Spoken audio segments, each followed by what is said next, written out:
Assalamualaikum warahmatullahi wabarakatuh, Pak. Ya.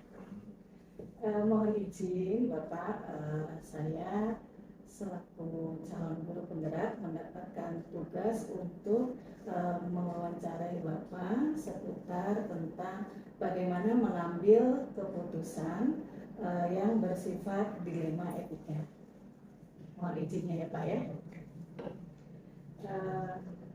Bapak, apakah Bapak pernah melakukan suatu keputusan, membuat suatu keputusan yang itu kondisinya adalah dilema etika? Dilema etika itu seperti ketika Bapak dihadapkan satu kondisi di mana ada orang tua kelas 12 itu menginginkan adanya tambahan pelajaran untuk anak-anaknya karena sebelumnya kan kondisinya pandemi. Tetapi di satu sisi sistem pendidikan saat ini tidak lagi memberlakukan adanya ujian nasional seperti itu. Jadi kalau sudah itu dijadikan program dan disepakati, konsepnya adalah sekolah harus melaksanakan. Lalu apa permasalahannya timbul ketika guru-guru menolak? Ya, analisis. Kenapa guru-guru menolak? Apa alasannya? Apa diantaranya? Satu, apa alasan? Sebagian guru mengatakan bahwa tidak ada ujian nasional. Tidak ada UN. Tidak ada ujian nasional. Terus apa lagi? Kedua, alasannya lebih baik ada program yang berkenaan dengan kesiapan anak ketika lulus sekolah, Pak. Jadi skill gitu, Pak, life skillnya itu. Life skillnya.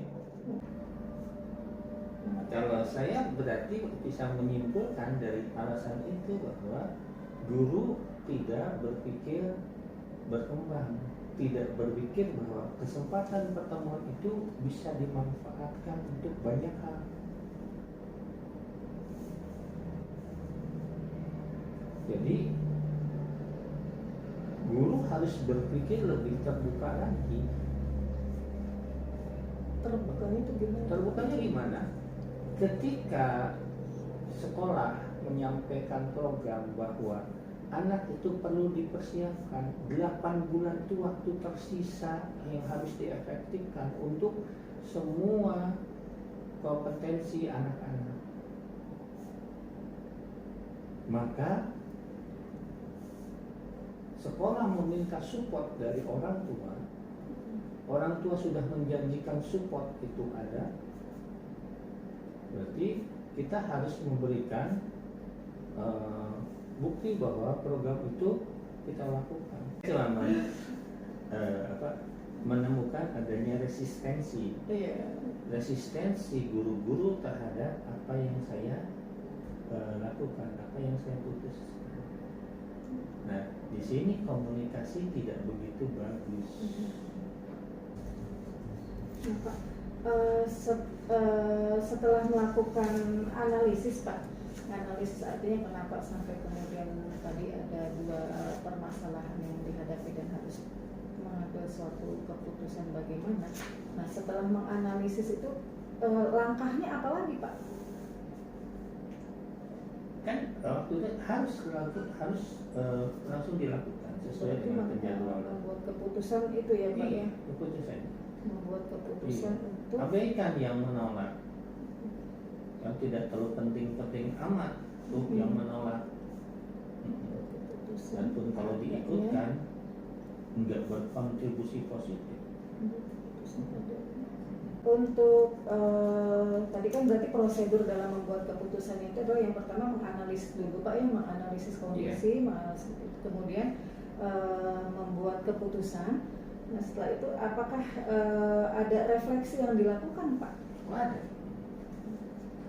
Refleksi seperti apa tuh, Pak? Saya kan tetap monitor harus bagaimana perjalanannya. Kan rupanya proses penolakan guru-guru tidak berhenti hanya sekedar ketika harus dimulai atau enggak.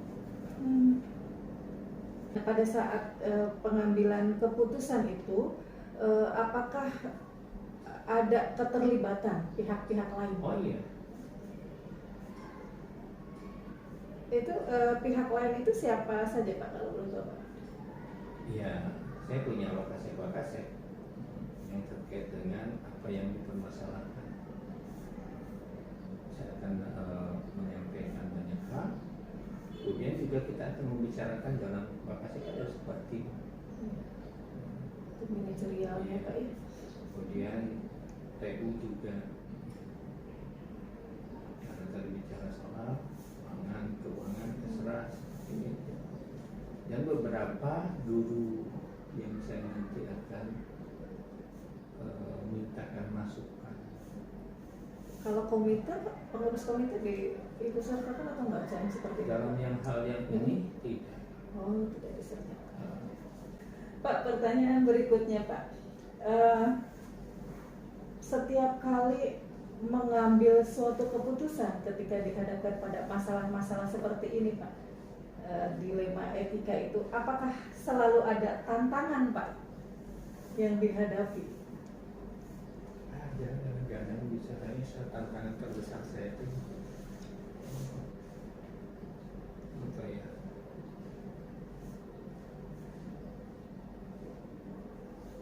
Komunikasi bahasanya, komunikasi, tantangan itu komunikasi, mengkomunikasikan mimpi saya pada pelaksana. Pimpinan kan tukang mimpi, di mana dia mimpinya harus sebuah mimpi yang besar. Kalau pemimpin cuma memimpikan cita-cita kecil aja sih nggak usah jadi pemimpin. Nah, ketika mimpi itu bentuk sebuah konsep yang terstruktur, maka kan kita tidak bisa memberikannya itu mentah-mentah ke salah satu atau beberapa atau sebagian, tetapi kita akan memilah-milah dulu. Apakah ada jadwal tertentu ketika menyelesaikannya Pak? Oh, tidak ada. Kasus itu menyelesaikan kasus itu tidak terjadwal. Hanya ada target saja.